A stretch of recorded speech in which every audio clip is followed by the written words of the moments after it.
En la norma ASTO, la sección dedicada a carga y factores de mayoración para diseñar los puentes de carretera, hay un artículo, el 3614, que se refiere a la carga y fatiga, que dependen de la ocurrencia de la solicitación, pero es el caso que algunos materiales como el acero y el aluminio, con la repetición de carga, pierden resistencia y se fracturan.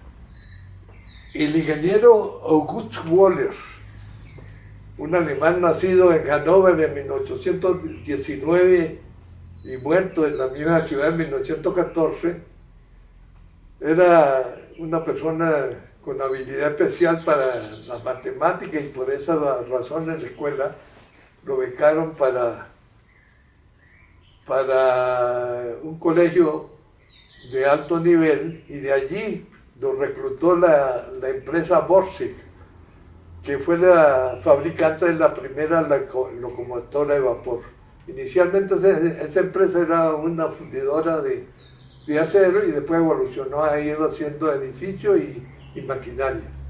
Él lo contrató, pues se lo llevó a la empresa allá y lo puso a trabajar en el departamento de rieles. Pero él se destacó fácilmente ahí, lo promovieron rápidamente y la empresa lo manda, digamos, a estudiar, lo beca, para que vaya a Bélgica a instruirse sobre las locomotoras y regresa como ingeniero de ferrocarriles. Y lo encarga. Entonces, esos primeros ferrocarriles tenían un problema muy importante, que era que se les fracturaban los ejes de las locomotoras con mucha frecuencia. Entonces, descarrilamiento y todas las consecuencias que pudiera haber. Entonces lo encargan a él de tratar de resolver ese problema y lo pone al frente, crea una oficina. Y en 1855 le pusieron una oficina para que le resolvieran los problemas de los accidentes que se producían en las locomotoras. Él se empeñó y se ve que era una persona constante porque tuvo, ahí se ve, 12 años experimentando antes de presentar sus conclusiones y se dio cuenta que los ciclos de millones de veces de aplicación de carga sobre el acero reducen la resistencia del acero y eso era la causa. Este descubrimiento hace que, sobre todo en los puentes de esos de luces compensadas, como el que vimos en alguna de las charlas, de luz corta y luz central grande, que está sometido a que cada vez que pasa un camión lo estira y lo comprime, lo estira y lo comprime. Ese elemento de ahí es un sujeto de falla por fatiga. Por ejemplo, en un puente colgante, yo he cogido el primer cargador y lo he marcado ahí en rojo. Cuando un vehículo entra al puente y pasa sobre ese cargador, lo ala y lo tracciona.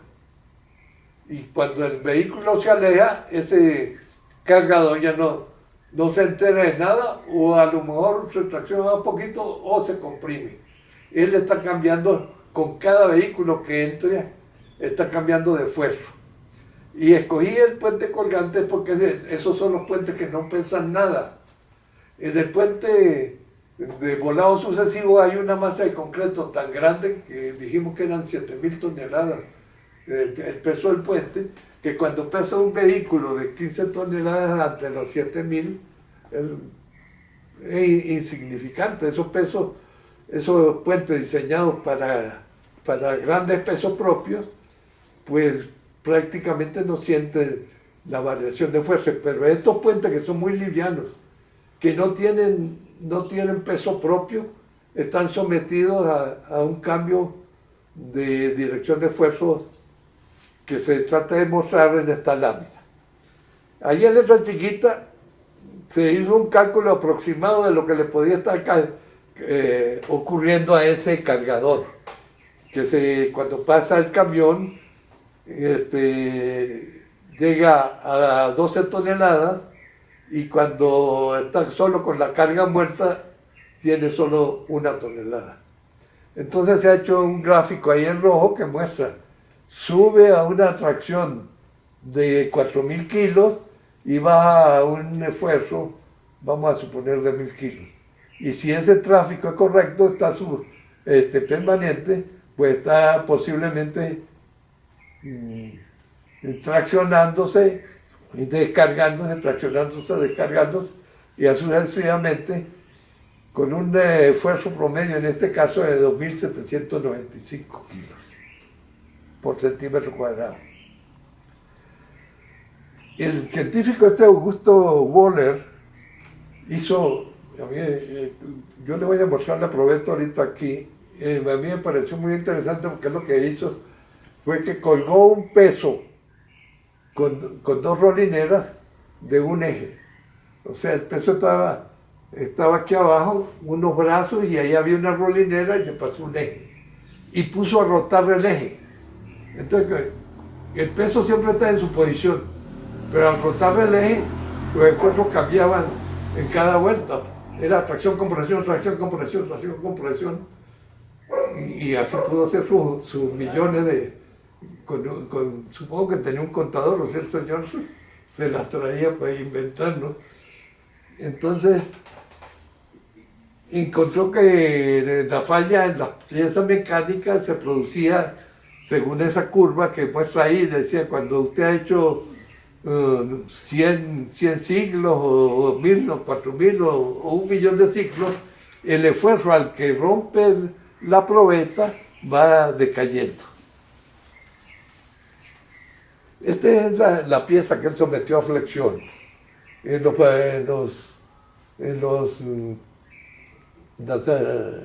Las flechas azules para mí indican donde está apoyado el eje, y las flechas rojas donde está colgada la carga.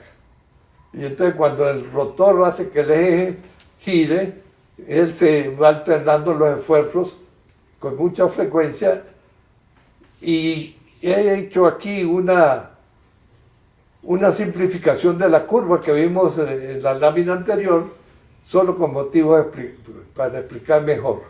Entonces, si usted tiene una carga, por ejemplo, un estribo de tierra, donde la carga que está empujando es siempre la misma, usted puede poner a trabajar ese estribo de tierra a la última resistencia del acero, pero ahí no va a haber oscilación, siempre es la misma. Entonces, a menos que el acero se pudra, él va a aguantar. Pero si usted va al puente colgante con el mismo acero, y eso, entonces él se va a romper. Entonces, ellos encontraron que esto de que nosotros hablamos, o el señor encontró que la resistencia con el cual nosotros diseñamos, por ejemplo, los cables postensados, o las vigas de hierro, o que decimos resisten 4.200 a la Francia, o 2.400. Él no lo escribió, pero nos demostró que es mentira, que si depende de la carga que usted le aplique. Y entonces él encontró que hay una nueva definición de esa resistencia que la llama endurancia. Dice, la endurancia del acero, aquí está escrito sigma sub E, es tanto, y aproximadamente la mitad de lo que nosotros decimos que resiste. Entonces, si nosotros tenemos una carga oscilante sobre un acero, tenemos que cuidarnos más. No podemos decir, yo le voy a poner acero de aquí a 70%, o así sin mayores estudios. Hay unos materiales, como el de aluminio, que no tiene esa propiedad. Si usted le sigue dando y dando y dando, él se destruye, se vuelve cero.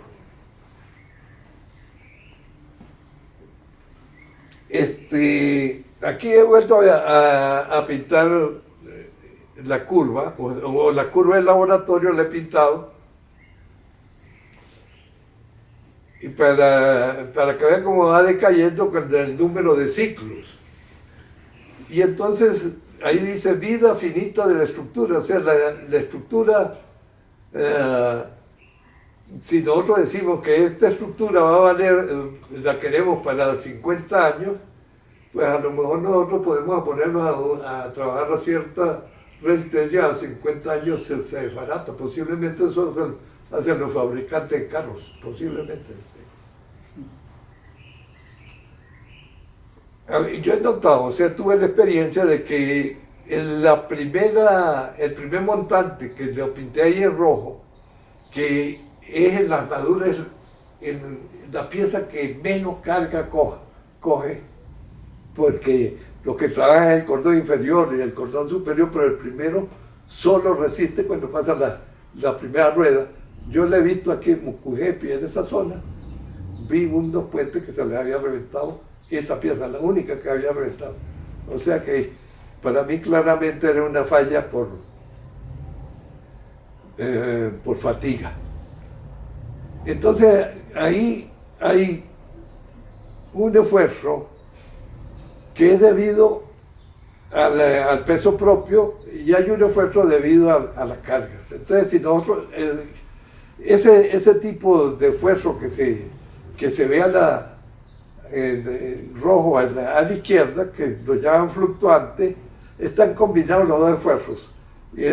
La tracción producida por la carga permanente y la variación producida por la carga viva. Entonces, cuando pasa la carga viva sube, baja, pero no llega a descargarse del todo. Sube y baja y no se descarga del todo. Pero entonces la estamos descomponiendo en dos. La promedio, que es el estribo, que dice, si yo la dejo permanente toda la vida, eso no se daña. Y la segunda, que es, la llaman invertida, que es la causante del daño.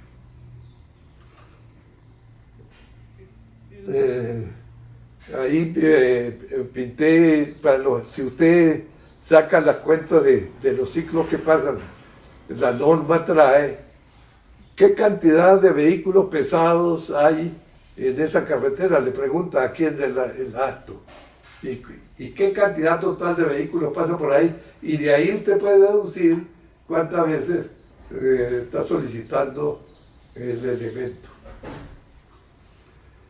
Aquí hay uno de los ingenieros, de los profesores de Estados Unidos, pero cuando yo estudié aquí, ese Goodman era muy famoso, él hizo un gráfico para que uno pudiera calcular cuál era la fuerza. Ahí se está mostrando cómo es el gráfico. Sobre el eje horizontal, y sobre el eje vertical están llevando la fuerza de rotura por tracción, no la de fluencia, la fuerza de rotura determina el punto de arriba. Y sobre los mismos ejes, sobre el eje vertical está llevando la endurancia, esa que es donde se rompe, que es más o menos la mitad de la fuerza. Intermedio entre los dos está el esfuerzo de fluencia sigma su y. Uniendo esos puntos, como se indica, se encuentra cuál es la zona segura para diseñar el acero. Y entonces, entrando con el valor medio y el valor máximo, determina un punto que se cae adentro de esa área, el diseño es seguro. Eso parece que no está totalmente dilucidado. Hay de este gráfico que hay aquí, hay como 5 personas que cada uno tiene su gráfico con nombre distinto. El que es el mejor, no sé cuál será, a mí me parece más razonable. El puente en la autopista de Puerto Cabello, de Valencia a Puerto Cabello, hay unos puentecitos de concreto que son como, tienen las características de la figura en azul. Un puente de acceso muy corto, un tramo de acceso corto y un tramo central largo.